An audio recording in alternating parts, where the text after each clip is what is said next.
मेरा एक बेटा था जो रात का उल्लू था।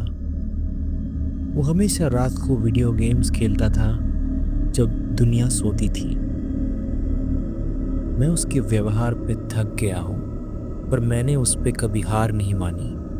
मैं भगवान से हमेशा यही प्रार्थना करता हूँ कि वो मेरे बेटे को बुद्धि दे और उसको अच्छे रास्ते पे ले जाए। जब भी मैं उसे नौकरी पाने की सलाह देने की कोशिश करता हूँ तो वो मुझे बोलता है, नो डैड, इजी नहीं है नौकरी मिलना। एक दिन गया, 2 दिन गया, 3 दिन गया, लेकिन हमेशा उसका एक ही बात कि नौकरी मिलना आसान नहीं है डैड, नौकरी मिलना मुश्किल है। लेकिन वो घर से अगर निकलेगा नहीं और अगर वो ट्राई नहीं करेगा तो उसे नौकरी मिलेगी कैसे। वो मुझसे झूठ बोलता था, ये मुझे भली भांति मालूम था। ये सब सुनते सुनते मैं थक गया, लेकिन आश्चर्यजनक वो बदल गया। वो सुबह उठने लगा और वो नौकरी ढूंढने भी लगा। मुझे पता नहीं क्या खा लिया उसने या क्या हो गया उससे, लेकिन वो बदल गया।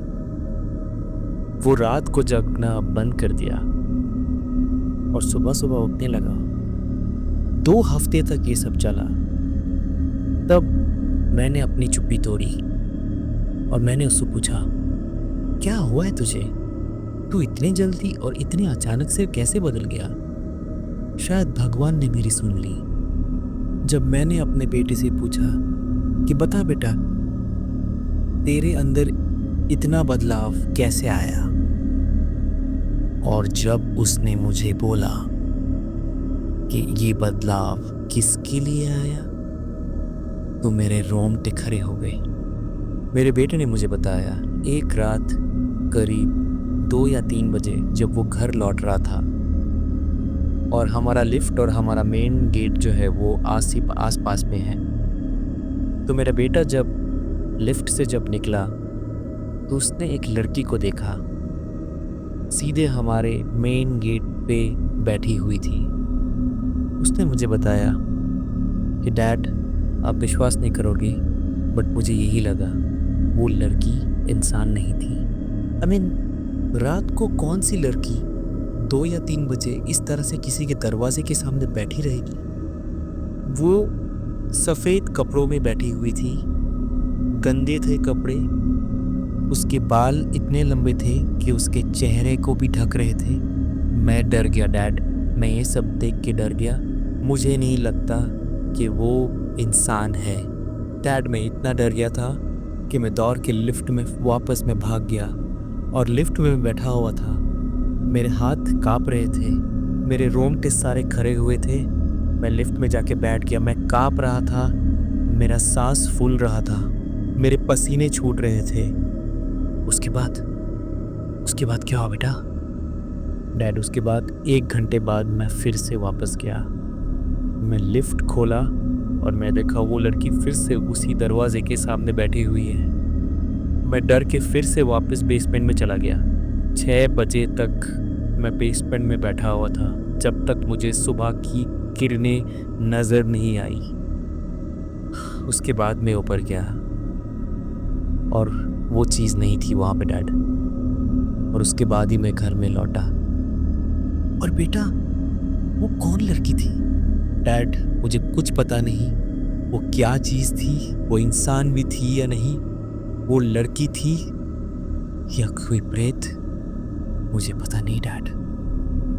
और मेरा बेटा सच बात बोल रहा था और ये मुझे पता था कि वो सच बोल रहा है, क्योंकि उस दिन सुबह 6 बजे जब वो घर वापस आया तो दरवाजे के बाहर वो दरवाज़ा पीट पीट के बोल रहा था, डैड दरवाज़ा खोलिए, डैड दरवाज़ा खोलिए। जब मैंने दरवाज़ा खोला, मैंने उसे देखा था जैसे कोई भूत देख के आया हो। तब मैंने उससे बोला था, जा भगवान के आगे माथा टेक, पूजा कर, पाठ कर, कुछ तो बुद्धि दे तुझे। मुझे पता नहीं था कि ये सब हो गया उस मेरे बेटे के साथ। और उस दिन मैं पहली बार अपने बेटे को देखा भी था। कि पूजा घर में घुस के बैठ के भगवान को प्रार्थना कर रहा है। मेरा बेटा जो कि रात को 2-3 बजे तक वीडियो गेम खेलता है, पार्टियों पे जाता है, मेरा आवारा बेटा। मैं देख के दंग रह गया था उस दिन। आज पता चला उस दिन से मेरा बेटा बदल गया। कई बार वो वीडियो गेम खेलने के लिए फिर से अपनी पुरानी लाइफस्टाइल में चला जा रहा था, लेकिन जब भी वो वीडियो गेम खेलता, बीच बीच में रातों में खिड़की से बाहर कोई लड़की उसके नाम पुकार रही है सुनाई दी उसको। इंसान तो नहीं हो सकता क्योंकि हम रहते हैं चौथे माले पर, और चौथे माले के खिड़की के बाहर इंसान हवा में तैर के मेरे बेटे को नहीं बुला सकता। जो भी हो, इस शक्ति ने या भूत ने या जो भी है ये, इसने मेरे बेटे को चेंज कर दिया। मेरा बेटा अभी और भी धार्मिक हो गया है। मेरा बेटा काम करने लगा है। मेरा बेटा जो इस तरह का आवारा था, वो अभी घर में बैठ के अपने फैमिली को टाइम देता है। जो भी कहिए, मेरे दुआ या मेरी प्रार्थना रंग लाई।